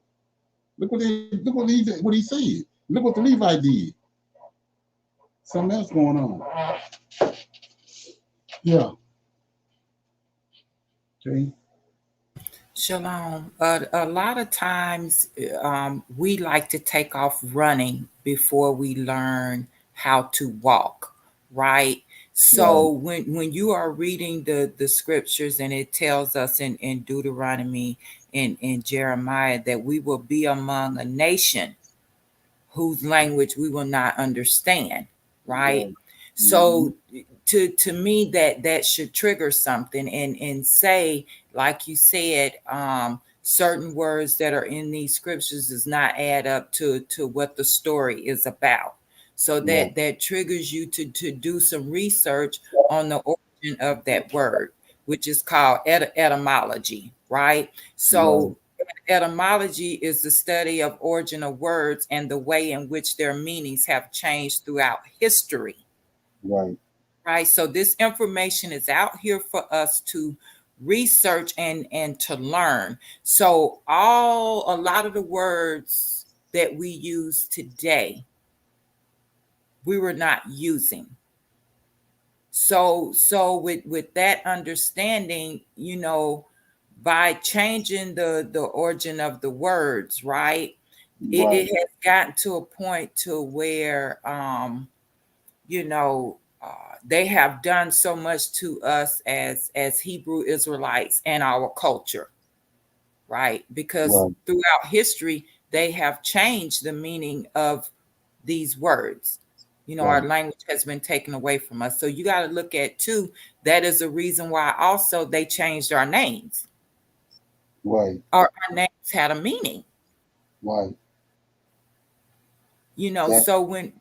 yes, sir. So when you look at things, like that, it really, to me and for me, it opens up a new window, because that is something that I have been working on, is what's the root of this word? Am I speaking kind? Am I really speaking kind words?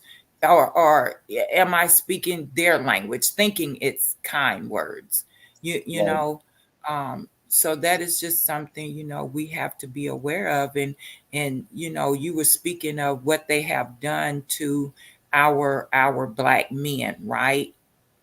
So a lot of our Black men are considered felons, right?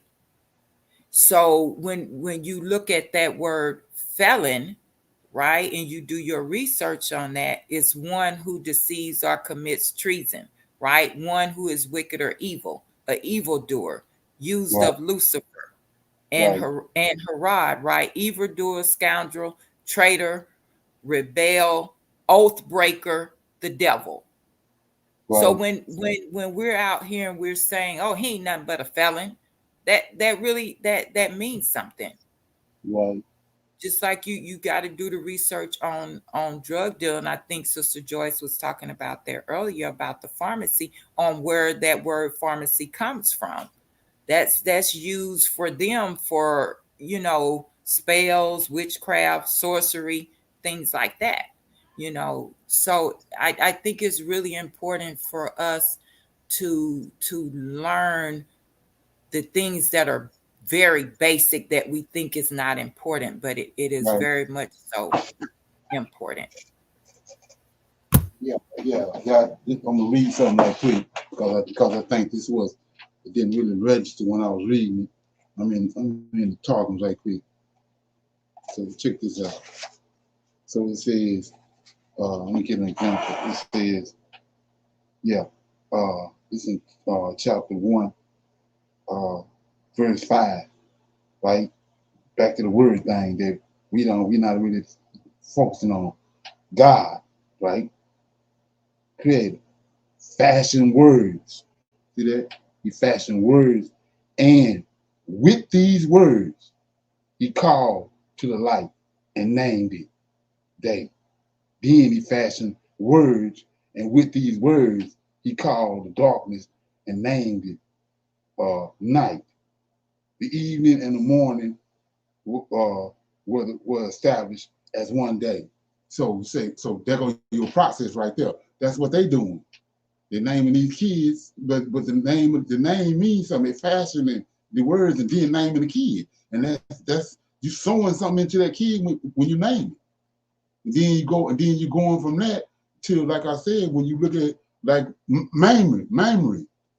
Nobody really dealing with that, but these three angels came to Abraham. He was by the oak of Mamre, and that's one of these. That's a giant. That's one of the giants. That one of the 300 giants that with Abraham.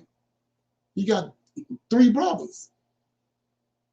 That's 4 of them right there. With the 4 of the 300 men that was with Abraham. Just like David got 33 men, 33 Nephilim with him. We looking over there, and then like I said, these names mean something. That's why he's sewing them. Like I was reading a couple of months ago about those first 10 men in the scriptures. He says he had a son and he called him. The same thing I'm just reading. Called him Enos, or he called him Enoch. Same thing. And these 3 angels came. Michael told Abraham, "You're gonna have a son this time next year, and call him." So it's a lot going on with that call. It's like I said right here. He says, God fashioned the words, and with these words, let there be light. He willed it. He willed the light into being, and the light came into existence within the matter. And God was content with the light, and he had created, and he gathered the light, and he gathered the darkness, and he created a separation between light and the darkness. God fashioned the words. It's the Hebrew language. And with these words, he called a light and named it day. So, like he said, what you talking about? He brought all the animals to Adam. And Adam did the same thing. Fashioned the words and then called the animal, whatever name you want to call it. Yes. And then he did that with his sons. And then even cities, like Cain did. He had a son named Enoch. Then he turned around and called the name of the city Enoch. So there's something going on with that. It's spirit. Like I said, words are in the dimension where these angels at, where Yahweh is. You can't see words just like you can't see the angels. They in that dimension. There's something else going on that we're not privy to. We ain't understanding. So back to them giving you the wrong words, so you speaking shit that you don't supposed to be speaking. They got you speaking for example, when you saying felon, right? But can't you take another synonym of felon is usurper, right? Yes, sir. Ain't that what they said Jacob was? Yes, sir. Come on. Oh yeah, that's what we're doing every day. Every day. And so, like one of the things about that come to my mind when it comes to that is Amistad. When that, anybody saw Amistad, the movie Amistad? Yes, sir. Mm-hmm. Yes. Slave ship. They was on a slave ship, and they went to court, and they ended up winning the case, and they went to celebrating. They burnt the fireside, started doing their African rituals and all that stuff, and thinking they're getting ready to go back home. And then the guy said, "Well, that's just one part of the process. Now you got to go to the Supreme Court." And so Sente, they leader, the black dude, say, "What you mean? But I don't understand that." And then he said, "Well, woulda." He kept saying woulda, and coulda. And then Sente was told the other guy that was his translator, "There ain't no words. We don't know. We don't have them kind of words in our language. Woulda and coulda and shit. That bullshit. They don't. It's not making no sense to him. Come on." So that's that. Like he said, we was gonna be kicked out of our land over here with these people with what they got going on, which is everything they're doing is trickeration. That's where we at. And after 400 years, you're surprised we ain't acting or worse than what we acting. Come on.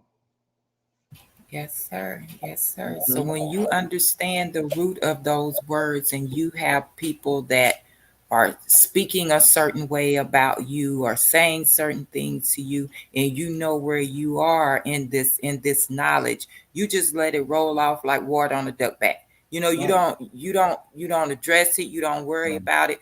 They are the ones that have a lack of understanding, not you. So you think about, you know, the Lord, he grants us the gift of knowledge, you know. So that's where it comes from. So Proverbs 20:15 says, there is gold and a multitude of rubies, but the lips of knowledge are a precious jewel. Right. So you got to really think about that. Right. Like you say, a lot of people not looking at that. You look at bail. Right? They say, you know, you get locked up, they set a bail, and what you pay 10%. But what do the church ask you for also? Right. 10%. Right. Yeah. I mean, like you said, you got people getting going to jail, you know, mainly men, but now it's women too, but you going to jail because you caught your mate in the motel with somebody else, and you go off, you lose it, shoot them, kill them, or whatever, and then you end up doing time. And my thing with that is, it's like, okay, if you came home to your house, right, and the milkman, you know, like back in the day, they had the milkman or the mailman was in your house, and you caught them in the bed. Okay, so you can say, well, damn, you know, it's at your house. But how you running behind the man or the woman when you catch them at a motel? Hell, how he or she get to the motel? Why the hell you worry about the other person did? You got a nut bucket because how they get to the damn motel? It's a different. It's like I said, you can half-ass deal with that if it's at the house. You can say, well, the milkman knocked in the head or something, or put something in the milk, and you know. But at the motel, come on, it's time to go. You gotta do something with that. And so reason I'm saying that is, I went to go back to Mount Horeb when Moses, breaking down, understanding who it is, the Lord of hosts is. Moses went to Mount Sinai as an angel there. The Lord of hosts was there, and then he turned into he went to a flame of fire, which is what he can do. He transformed himself to a flame of fire to get Moses to come there to the way he is. When Moses got there, Yahweh, way in heaven, spoke through. That wasn't Michael talking. So who are these 7 angels? They made from the same substance he from. So he able to speak through them. So go to the prophets. And what the Lord of hosts told him. Don't worry about what you're gonna say. Just go to the gate, wherever I told you to go. When they get there, guess what? He talking.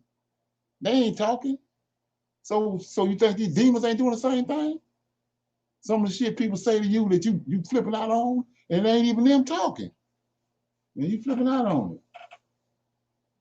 But there's a, you know what I'm saying, that's a whole nother level of the game. But we ain't paying no attention to it.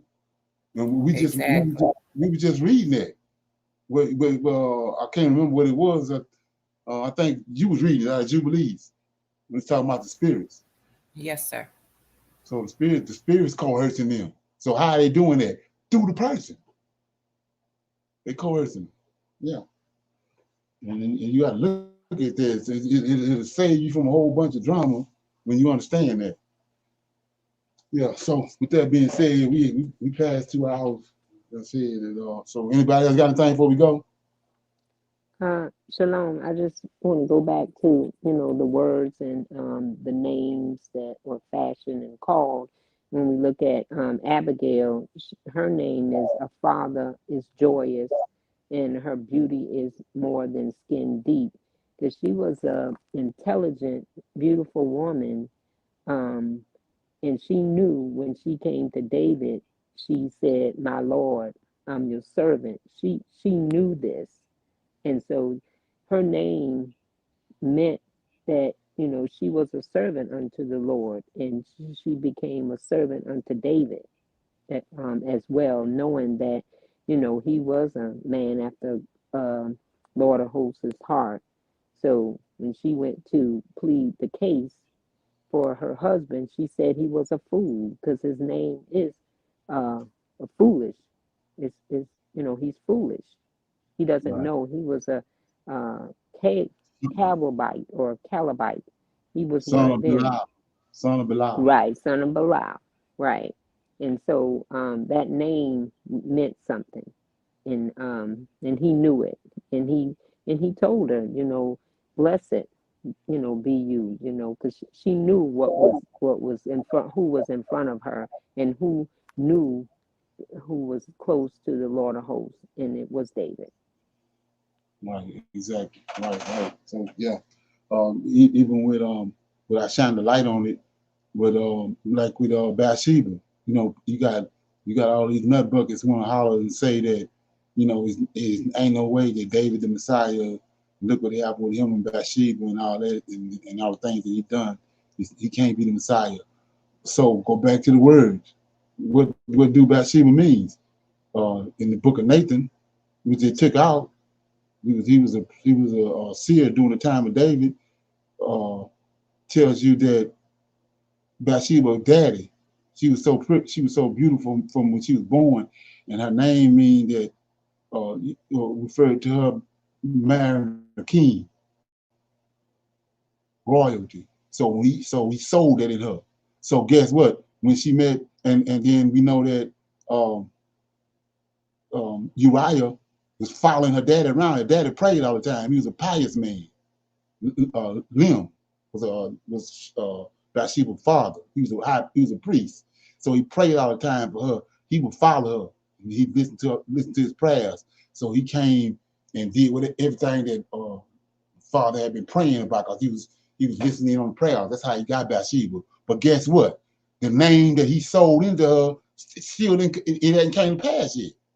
Her name means that she gonna marry a king. It was David. Come on.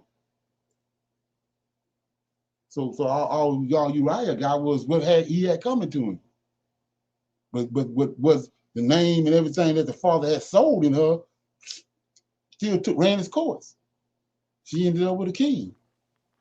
Yes, sir. Just like Abigail, David sent for her and married her after Nabal died. Right. So ain't that something? Well, that's how that go, and it's still it ain't changed today. Like I say, you got all these go get a name book with all these European names in it, name your kids these European names. Then you want to know how they end up flipping out. You just sold some crazy ass name in them. Okay. So with that being said, I'm gonna have to cut this off. We got Clubhouse tomorrow night. I see everybody on Clubhouse at 8 o'clock. I want to say shalom, I had a good time tonight. I hope everybody else did. Hope you learned something. Yes, sir. Shalom. Yes, sir. Yeah. Shalom, shalom. Okay. All right. Shalom, everyone. Shalom. Shalom.